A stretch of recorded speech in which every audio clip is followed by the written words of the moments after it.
Simpleng trangkaso lang ba talaga ang dahilan ng pagpanaw ni Barbie Sue? O may mas malubha pa siyang sakit?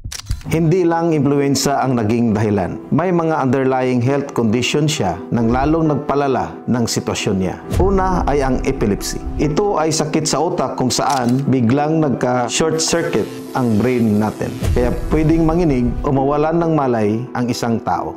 Tinatawag rin itong seizure. Si Barbie Sue ay may epilepsy. Kaya nang nagkaroon siya ng matinding trangkaso at pneumonia, sobrang na-stress ang katawan niya at posibleng nag-trigger ang seizure na nagpalala sa kanyang kondisyon.